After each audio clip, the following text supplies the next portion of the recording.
Yep. We're watching The Fun and Funeral. We're gonna have fun with death. Do you want to do full screen? No, probably. I mean, we're already having fun with death.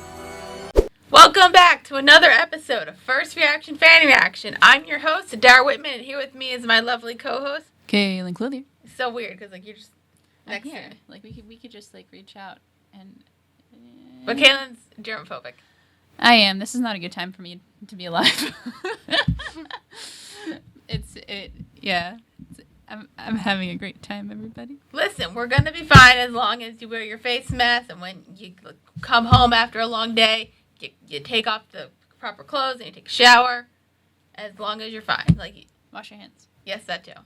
And luckily, we've been separated long enough and have been doing this long enough so that we know we're safe. Yeah, we're good. All right. Maybe. Well, we're still watching Pushing Daisies. Yeah. For the time being. We're still doing it. I still have the power for a very short time, but I'm loving it because it's one of my favorite shows. And today we're talking about season 1, episode 3, The Fun and Funeral. Oh yeah. What'd you think of this? It sure was fun. We brought back some stuff. Yeah. It was good. All right, do you want to get into a synopsis? Mm-hmm. All right, so the prologue is with young Ned, and it's basically he just kind of figures out the length of time for before somebody, when he brings somebody to life. Experiments. Yeah, so that's how we learn that he is. When he brings something to life, they can stay alive for 1 minute. Experimenting. He starts the timer and then brings him to life, so... He realized to give life, he had to take it. Death, however, had a grace period. What young Ned did not know was how long that grace period was. 1 minute. And then something else has to die. Mm-hmm. So that's basically not that interesting, but it's something we knew. Right. But I wonder if the point of this rule is going to come back later. Maybe. It's really hard to crush your legs. It's hard. I can't even sit properly. Oh, look at this. In this table. Anyway. Yeah. So then we go back to present day, and Ned and Chuck are baking pies. Yeah. And we figure out that I guess when Ned is cooking, after he brings the fruit back to life, he has to still prep it, he just uses a glove. He wears a glove. Anyway, but Chuck's helping him, and they're talking, and she's basically she's reminiscing about I have a new life now. What can I do with it? That kind of thing. Right. She gets very reflective and contemplative. Yeah, and then she also asks, "Why is it only a minute?" A great question. It's a great question that Ned doesn't really want to answer because then it's gonna bring it to all the other stuff that happened, like the fact that someone else had to die for her to be alive again. Mm-hmm. And then also, Chuck decides to kiss Ned through saran wrap. Why is it only a minute? The minute seems awfully arbitrary. Oh, a minute's a long time. Is it? In a minute. Besides, the longer someone's around that's not supposed to be around, the more likely it is that something will happen. Not necessarily directly or by any fault of theirs, but, butterfly wings and such. What about him? They cause hurricanes. Oh, right. Am I a hurricane? A little bit, but I like the weather. Aww. Aww.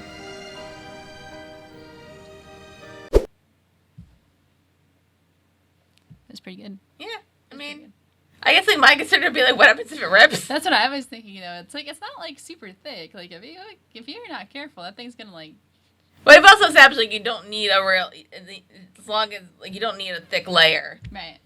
But yeah, so that's the first time they kiss through saran wrap, which Olive sees and is kind of confused and also sad and also mad. Both. She's jealous, and then as she's watching this, she's asked for coffee by a traveling salesman named Alfredo Aldericio.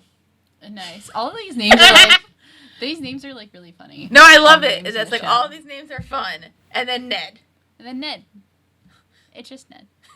Because basically, Olive said something about the atmosphere leaving the room, which you found out that Alfredo has a fear of that.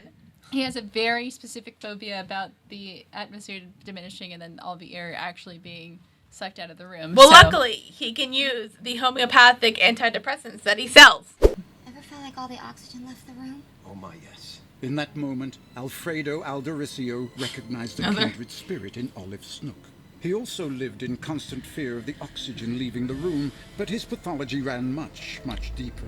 He was haunted by the notion that at any moment the Earth could lose its atmosphere and he would be sucked into the vacuum of space.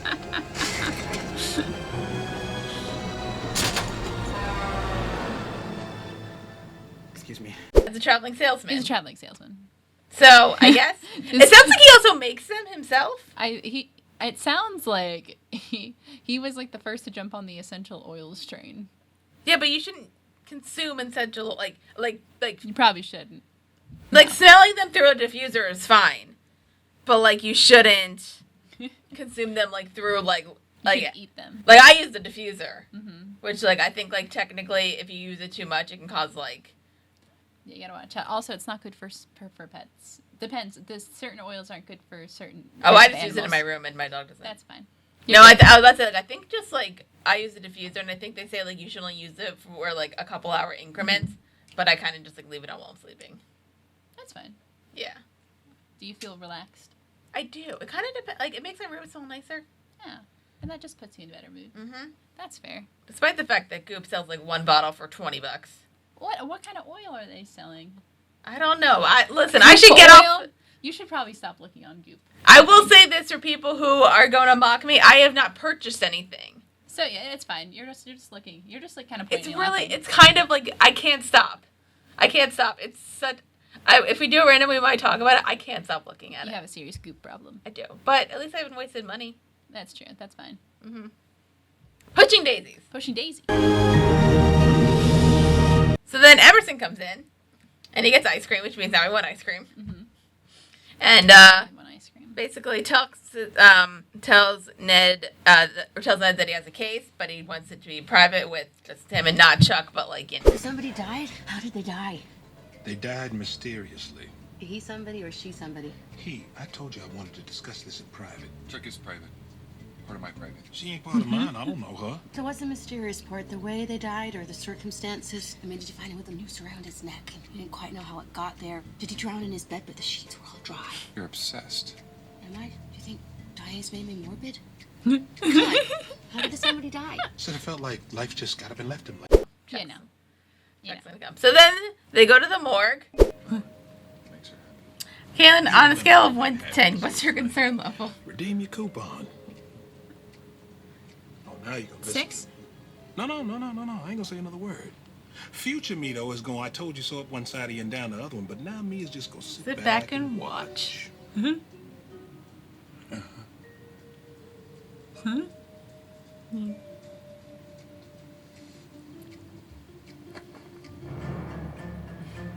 Oh, no. Because we find out that this guy died mysteriously. Yeah. I wonder what happened. It's a very good question. So then we get into the morgue and we find out that the deceased is one, it's Lawrence. I said Schultz, but it's Schatz. Schatz. And we all know how he died. Oh, no, what? The facts were these. Remember? Cunning and corrupt, Lawrence Schatz was a funeral director who made a living off the dead, above and beyond his job That's hilarious. description. 2 That's days, funny. 8 hours and 43 minutes before his death, he was exposed as a grave robber. I was just prepping the body for burial. Your wife's gorgeous. How did you guys meet? Yeah, that's it's a bad situation because Chuck comes along and has to be like, oh, how'd this guy die? We What? know. Yeah, Ned did it. Ned Because did of it. the minute rule. Because of the minute rule. He just happened to be in the proximity. Yeah, but apparently, so we found out that his, Lawrence's brother Lewis is thinks that his brother was murdered, which I think which makes sense in the fact that like we find out that the family is basically grave robbers, but we don't know the fact that Lewis knows, even though it's obvious. Anyway, that Lawrence was was caught as a grave robber, Correct. and selling stuff online. Yes. And they got a lot of death threats. Did get some fair share of death threats. Yeah, so it's kind of like, well, So what it's if one like- of these guys murdered him? Did not confess was where he had hidden the spoils of his grave robbery. That secret he took to his own grave when he presumably died of heart failure. But as Lewis was besieged by angry families seeking the return of stolen heirlooms, he began to wonder, what if it wasn't heart failure? What if his brother was murdered? What if in the hundreds of letters addressed to Lawrence Schatz threatening his life, one of them was a promise? Right. Even though they suspect it's just because, his heart gave out or something. That's what they think. And also if they did an autopsy, would they not find any other evidence that nothing? It's a great question. What does the guy at the morgue do? Yeah, it's that kind of thing. I guess wouldn't a doctor say look, there's no signs of foul play here, Right? And your brother was kind of an unhealthy guy, he smoked a lot, probably, right. That kind of thing. So maybe he just died. I don't think it was I guess, but there is a case, and I guess Lewis is offering a reward. Yes, because it's money, and also because Emerson says that he's trying to do Ned a favor. It's not a favor. I mean, it is kind of a favor, but also if anybody else finds out. But then also, how would you find out? Right. Well, we find out later that you could make a case on it. Very, very limited evidence. It's very limited. You really have no evidence. Aye. No physical evidence. We'll get to that. So then, but as they're leaving the morgue, Chuck basically Ned just kind of says that he did it. Touch him. How are we supposed to find out who killed him if he didn't touch him? Already know who killed him. So the mysterious part is how he was killed? Already know that too. Okay, how was he killed and who's the killer? Who was the killer? The pie maker's eye twitched in anticipation of the lie he was about to tell. But instead, what he told was the truth. What? Well then. Oh. You killed someone? Oh no. Here we are. And then Emerson rips the Band-Aid off instead of peeling it slowly and then running it under water. Yeah, and then Chuck finds out, yes, that in order for her to live, somebody else had to die. Who did you kill? I didn't. You didn't. That's why somebody died. Please stop talking. You didn't what?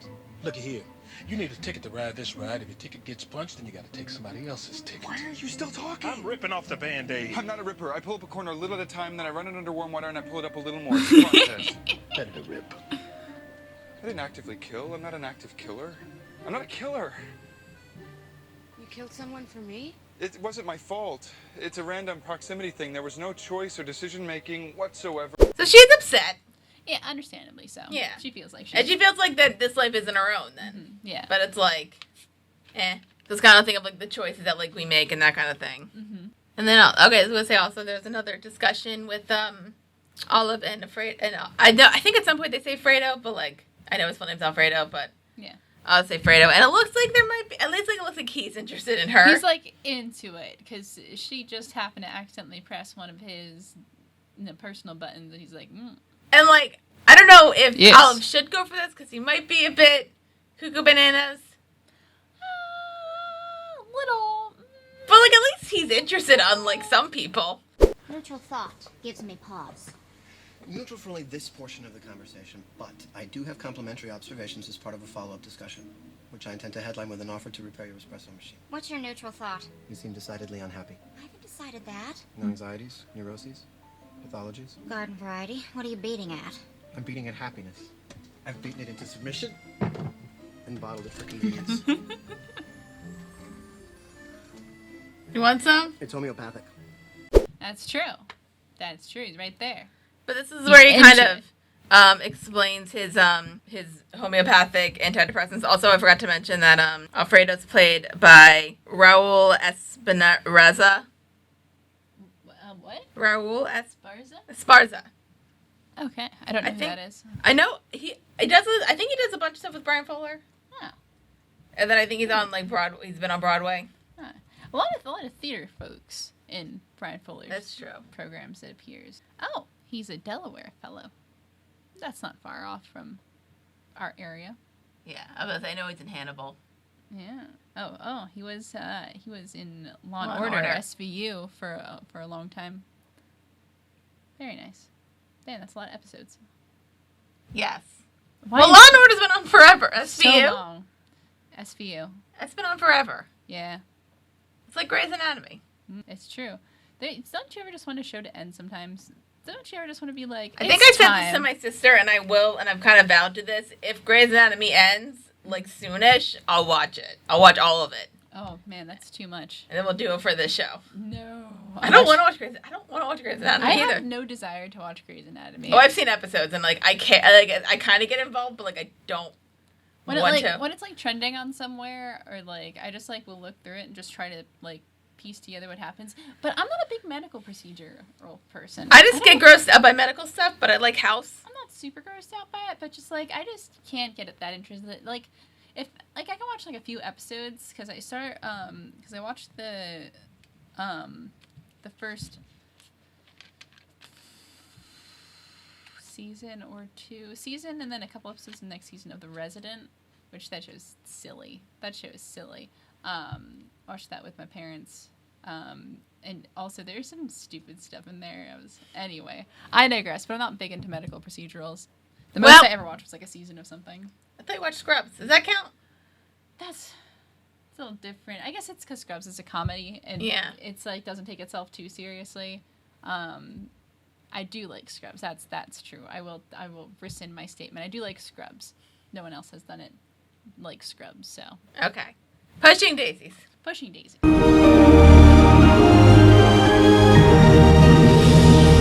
Yeah. All right. So then, so there's that, and then also Ned's still upset at Emerson because basically revealing that like, well, I have this rule, which you probably should have told her anyway. Yeah.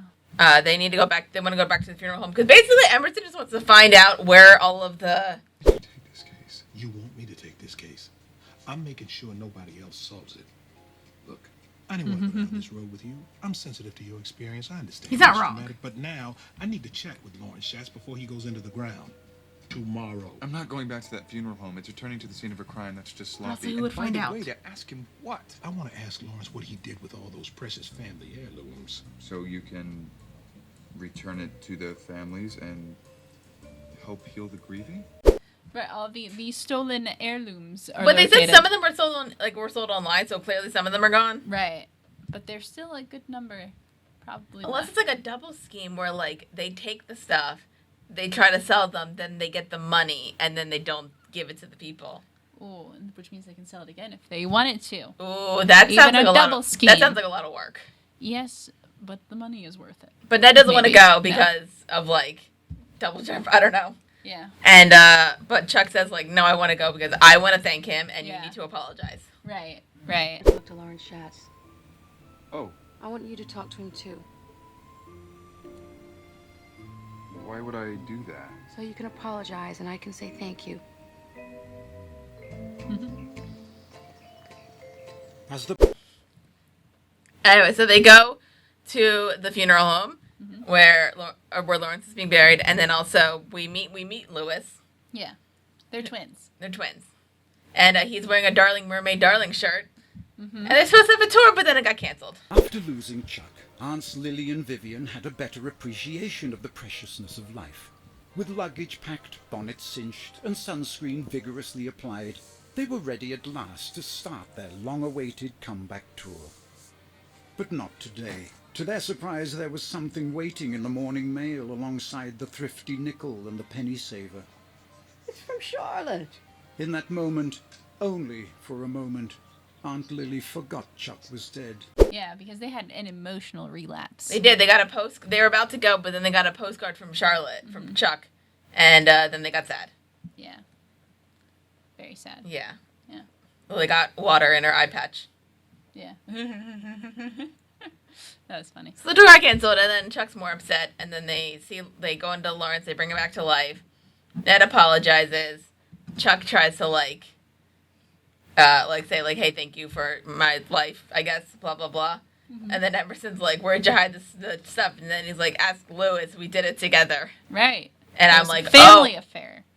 Were you shocked by that? Like, especially like when Lewis did the timeline No. thing, and he's like, oh, Larry, how could you? Right. Nope, not at all. It was to be expected. Yeah. So there was that. Basically saying it was a family affair, and Lawrence he got everything but this watch, which was going to be buried with him. And then Chuck's like, oh, you had a watch like that. It's like, yeah, I stole it from you. And then she's pissed. Yeah. And then takes the watch and then drops the coffin lid. Yeah. But he's still alive. But he's still alive. Hey, what are you doing? Hey, what are you doing? It's stuck. You better be playing. 29 seconds. Oh, hell no. I'd run.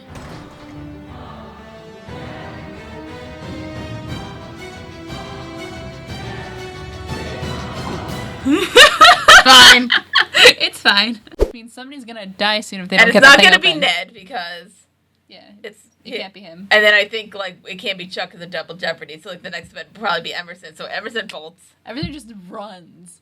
He just books it because he does not want to be in the proximity. Yeah, and then but then they do get the coffin open and they Yeah. I would say like when we say a minute, it's more like a TV minute.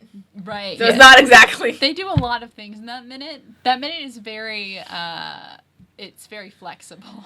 Yeah. I would actually go back and like time all those to see like how long it actually takes. You can do it. I don't feel like doing it. I don't feel like doing that right now. But they get it. But anyway, so they get open and he dies, and then Chuck is kind of like looking at the watch. Mm-hmm. That was her dad's, and then it was hers, and then it was his. So then, and I don't think I don't know if he saw it on the watch, but like on it says he saw CC. It looked like CC. I don't think did they say her dad's name? I don't think so. So her dad's name is Charles. Charles. Yeah. Chuck, Charlie, Chuck, Charlie. Charlie. Nailed it! All right. Did you? But then Chuck's also upset about her aunts because they're depressed again. Yeah. Oh, that was so sweet of my aunts to bury it with me. My dad had it, and then I had it.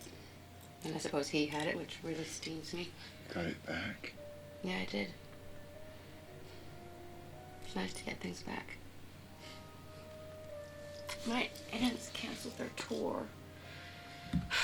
I was really looking forward to hiding out in the crowd with a big pair of sunglasses and a parasol watching them perform in their mermaid suits. So she's like, oh, and is like all sad about this. And then, yeah, she misses her aunts. Yeah. And then they find Emerson. Everything's fine-ish. But then they also have all of the death threat letters from family members who are rightfully upset. Mm-hmm. Yes. And they want to figure out how to, find the letters and give it back to people. Emerson kind of wants to do it for the money. He's in it for the money, as always. And also, he's kind of like, I didn't steal it. I don't condone what they did, but I didn't take it. It's already one stolen. And Chuck's like, not how that works. Right. Yeah, she is the moral center of the group. Yeah. And then she's looking at it as depressed, and she says this is depressing, and who pops up? This is depressing.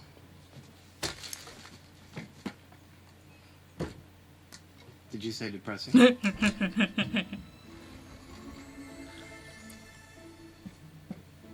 FDA approved, pharmaceutical grade herbology. Like a bully for your emotions. Emotions need to be bullied, or loose groomed. Indulging depression is like indulging a horrible, willful child.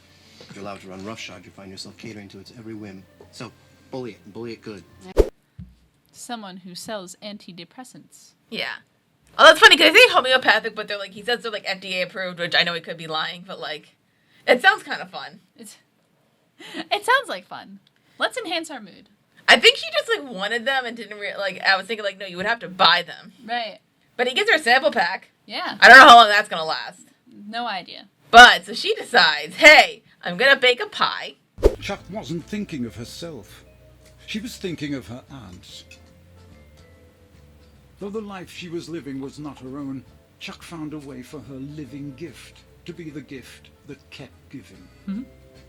She took responsibility for Lily and Vivian's happiness and took action.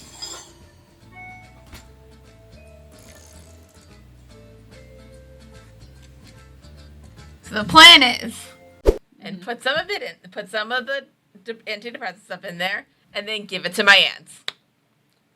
Nice. So she bakes a pie with Gruyere baked into the crust, which, I don't know if that'd be, fruit and cheese people tend to like. I don't really. Boston, Massachusetts. Their thing up there is putting a big hunk of cheddar cheese on an apple pie. Okay. I'm going to look this up. Hold on. No, I think I heard that because I was listening to the last podcast on the left on, their episode of Mormonism, and they're talking about, that was in Utah. Maybe. I don't know. They're talking about pie and beer day. And they said, a slice of pie, a hunk of cheddar cheese. I think it's Boston. I'm sorry if you're from Boston, I'm wrong.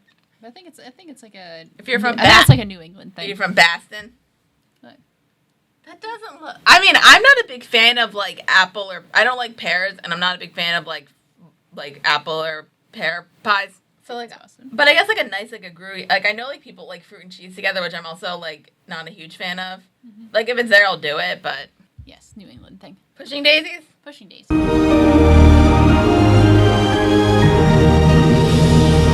All right. I need all of you to be educated on that, if you weren't already, because you're from that area.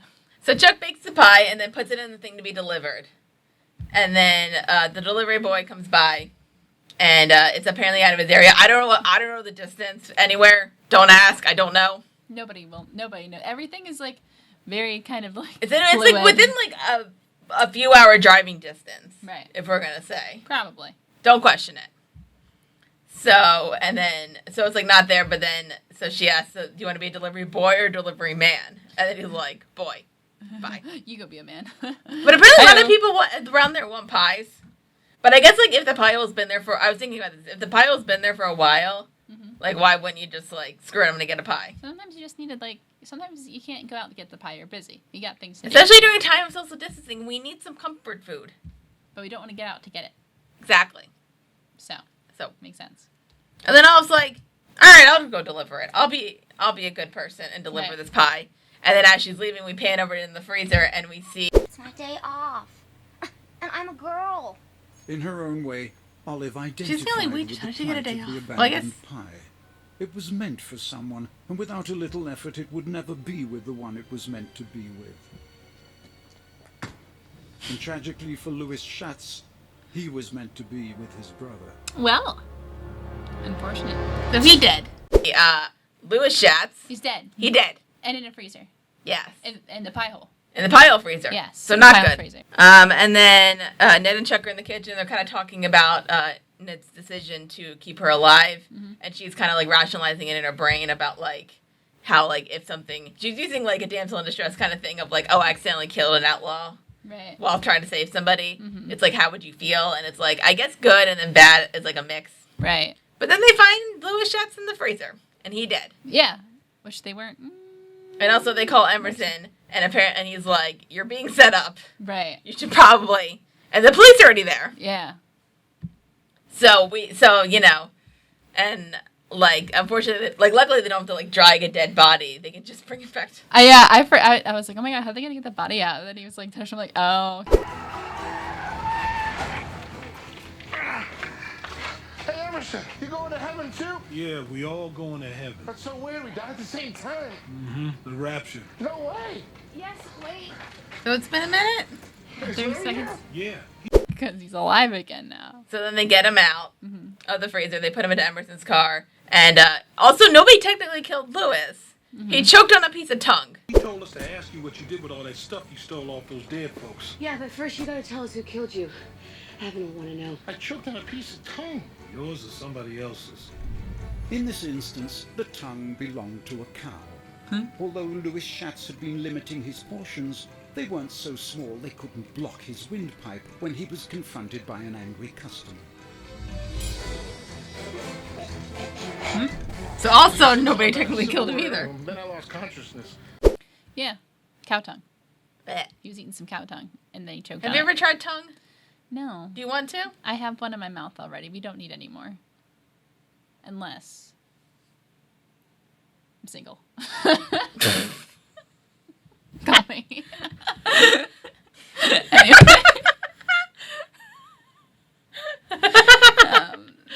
I did not see that coming. Now we're gonna get creeps in the comments.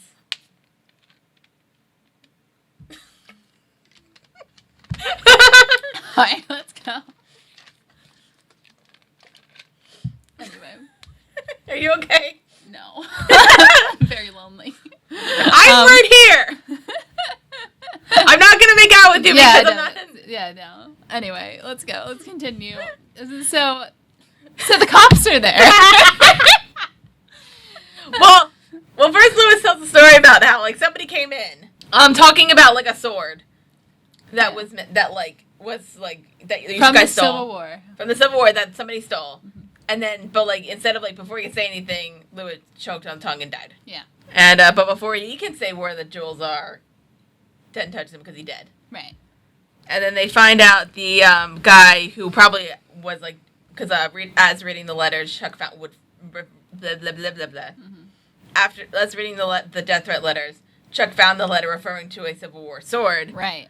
Belonging to one Wilfred Woodruff. Wilfred Woodruff. Excellent naming in this show. And so, basically, it was buried with his grandfather, and it belonged to his great. Is that what it says? I don't know. I just was literally putting it in my head. I don't know how many greats it is. Yeah.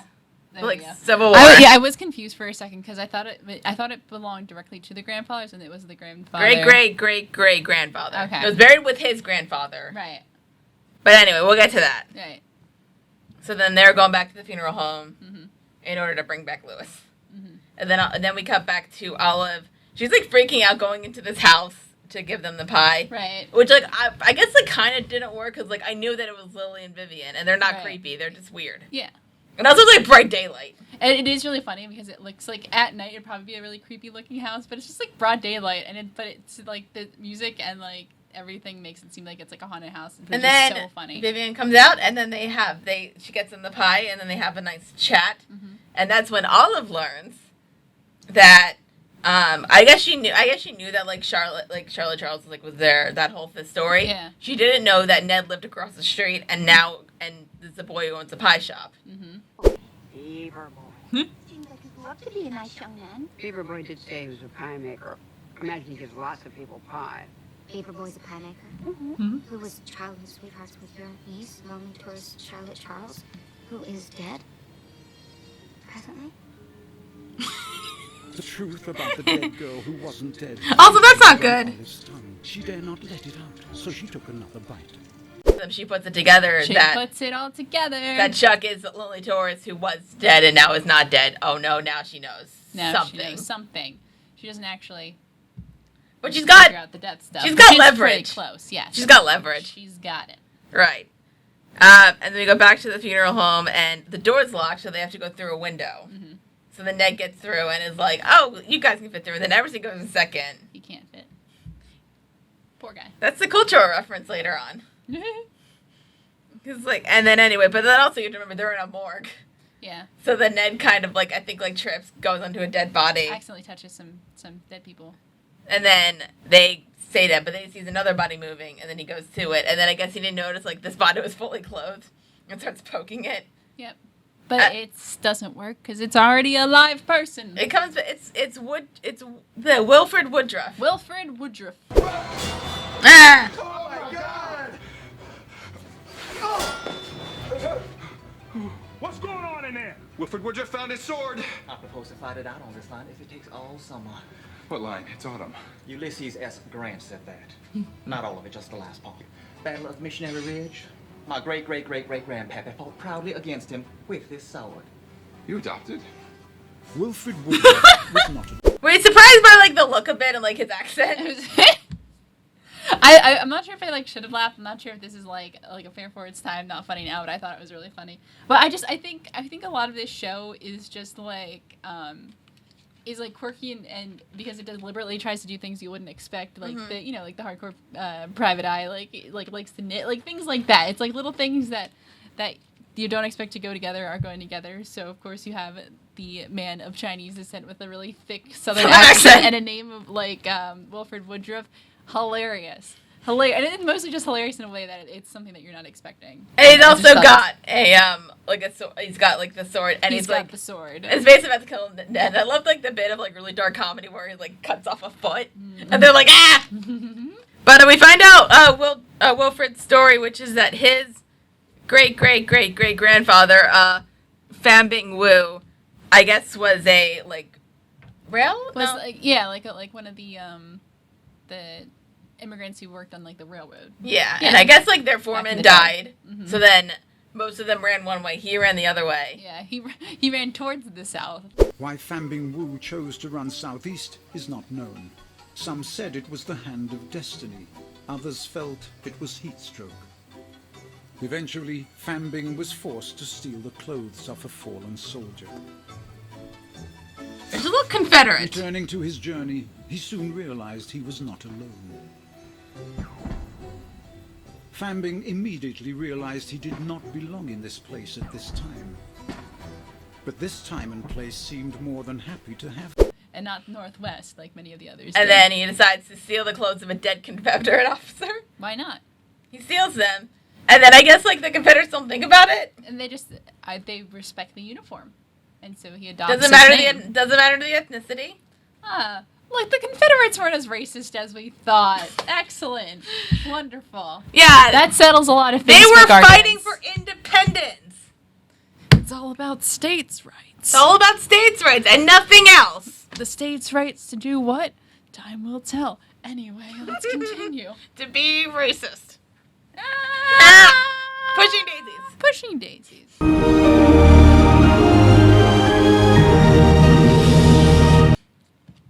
But apparently he was a hero in the Civil War. Well, good for him then. He's got a sword now. They still lost. It's fine. They still lost. It's kind of fine. 2020 has been a hell of a year. It has been. So where are we? Sword fight. Sword fight.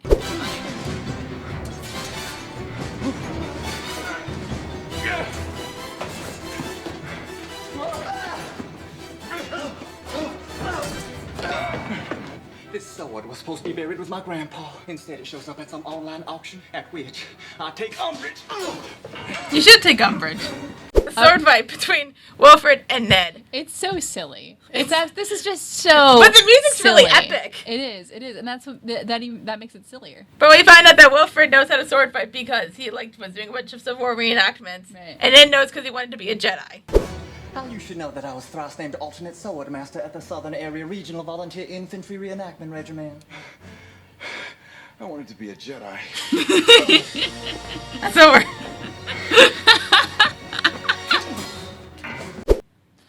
The one franchise that Lee Pace was not in. For better or for worse? True. Probably for better. Star Wars. We're not going to get into that right now. Anyway, they have the fight. Yes, they have a fight. And then I guess Ned jumps under curtains and then he kind of looks like some kind of dashing hero. Yes, he looks like Prince Charming. They knock out Wilfred. Yep. And there's also a nice sweet romantic bit. Mm-hmm. And then they find all the stuff. For a moment, Chuck saw the pie maker. Perhaps not as he really was, but as he would always appear to her. Her Prince Charming. Aww. We did it! Yay! Now we can take them back to their rightful owners. Yes. Be polite, Emerson. They find all this stuff. Well, but before we realized that, yes, it was Mr. Woodruff who did put the body in the freezer. It was Mr. Yes, it was. He saw Ned run away right before they found Lawrence dead. So he thought he could pin it on him. Yes. And other things. So. But then also, technically, nobody killed them. Yeah, so. Well, I guess technically Ned killed. He did technically. He knew him. that it was going to happen. But he was a dick anyway, so it doesn't really matter. Yeah. That's karma. And I guess Wilfred's arrested because he tried to frame somebody for murder. Probably. And also, yeah. So they find all the hidden heirlooms, and I think it's a bunch of bending scenes. The big one is that Ned and Chuck are. Sorry, I didn't realize what this was. Oh, this is my phone cord. There you go. Are finding all of the matching up all the death threats with heirlooms and sending them to people, which is nice. Right. That's cost a lot of money in mail and wrapping and ribbons. Lots of postage. Emerson decides that he's never going to be stuck in a hole again, so he starts losing weight. He cuts down a little bit. He learned a lesson from the brothers Schatz. It wasn't what he had gained, it was what he wanted to lose. He didn't want to lead the life they led. Not to say he no longer wanted to make a living off the dead. He made a decision while wedged in the window that day, never to be wed. The gift of life Chuck had been given was indeed the gift that kept giving. She went about matching hate mail with heirlooms and re-gifting them to their rightful heirs. That was the one lesson he learned, was that he doesn't want to be stuck in a hole again. We found out all of us a bit happy because her espresso machine's fixed. As we forgot that that was a big thing that the espresso machine was broken. Mm-hmm. That Fredo fixed. Yeah, it's cute. As a gesture of affection, but she doesn't realize it. Yeah. And that's about it. Yay! So what'd you think? Happy ending. I mean, most of the episodes have happy endings. Mostly happy, besides the fact where people die. It's a murder procedural. It's fine. Yeah, no, this one, what do I think of this one? This one was cute. I'm trying to think of, like, what I liked about it. I always like when, like, things are revealed to other characters, so I was, like, happy. That this happened quickly? Yeah, that Chuck found out that about, like, the whole rule thing. Like, that was a good kind of timing to figure that out. Mm-hmm. I always like when characters meet each other, so I like that Olive met the ants. I thought that was good. Mm-hmm. So, yeah, I'm trying to think. Otherwise, I just think it's so funny how like the show feels like so anachronistic to me as far as like style. It's very stylized in a way that doesn't like necessarily fit in one time period, and so it's funny because originally I thought the guy just said it was his grandfather who was in the Civil War, and I was like, how does that work timing-wise? And then you have the Ned character talking about Star Wars. And it's just, like, things like that, like, don't, like, necessarily go together, but, like, they do and they don't. And it's just kind of, like, funny. And, like, there's so much of this show that, like, takes place in a way that, like, doesn't feel, like, as grounded. Like, you don't know where things are and, like, when things are. But then they have, like, certain, like, pop culture references. And so it doesn't have, like, it's not grounded in, like, a certain way, which I think is, like, interesting and sometimes bothers me, but that's more like a personal problem. But I am enjoying it now. But if I had watched this when it came out, like I think that would have bothered me. But now I can enjoy it. Yeah, why? It's so funny because I run into this when I write, so I don't know why I do this.